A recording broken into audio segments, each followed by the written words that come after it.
ito rin pagkain din daw to. So, nakuha ako yung mga bata-bata pa. Yung meron ng flour, wag na.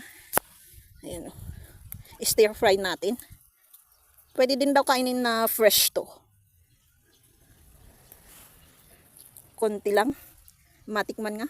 Pero may benefits daw to.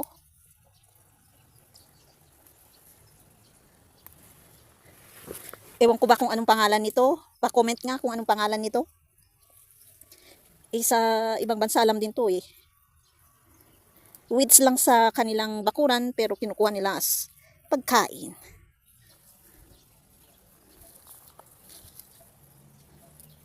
So lahat pala nakakain, no? Edible. Actually depende yon.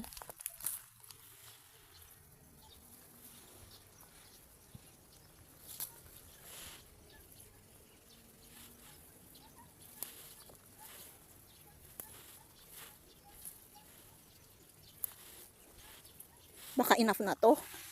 Meron din sa kabila eh. Baka hindi ko rin gusto ang lasa. Huhugasan ko na tong konting nakuha ko. And stir fry ko siya.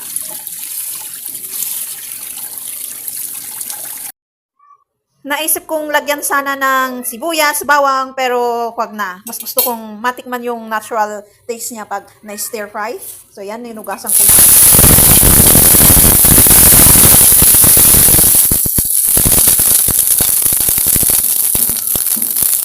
Titikman natin.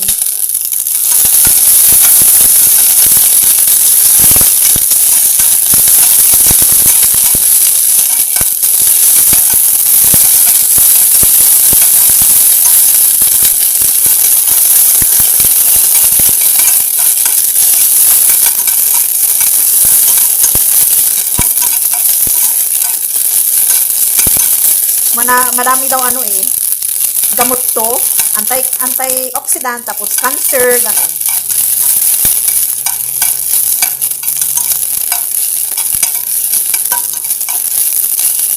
But parang hindi siya naluluto. Parang sweet paste ang amoy. Lagyan ko ng konting asin. Sabagay, kahit hindi na. Pero pag gusto mong lasahan talaga yung ano, yung lasa niya.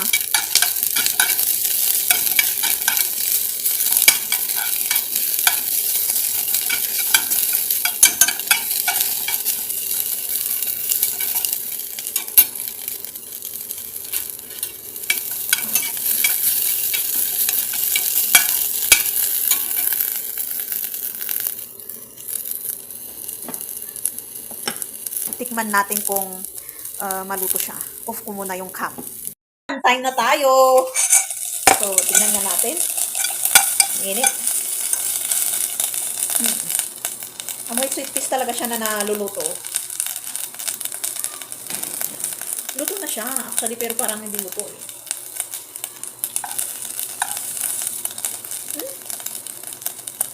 Normal lang na parang gulay eh. Hindi katulad nung fern na niluto ko yung tawag kasi yun, usyok kasi ang tawag sa akin. Yung ordinary na fern na nakikita natin sa Harden. Blinag ko yun sa YouTube channel ko. So, ilalagay ko yung link dito.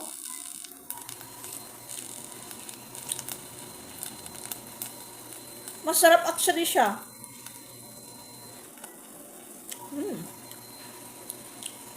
Parang sweet paste nga.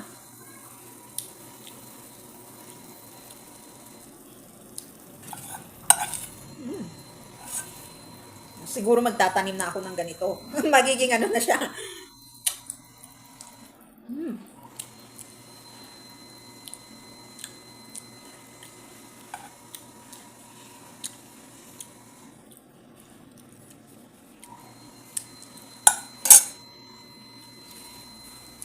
Sarap.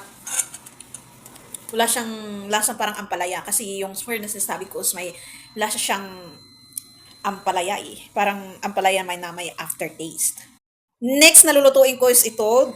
Doon ko rin kinuha kung saan ko kinuha yung kinain ko na yun. Ito is bunga ng fern. Yung pandak na fern, pwede naman siyang humaba pero yung maramihan ang leaves. Tapos pag bubunutin mo siya, madaming ganito. Kinakain din daw siya. Bukas ko nalulutuin, isasama ko sa noodles. And may color green din siya ewan ko kung ang nakita ko sa video, I mean, is yung color brown.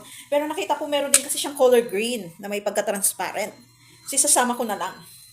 Ito yung nakita ko eh. Baka ito yung matured, ito pa yung bata.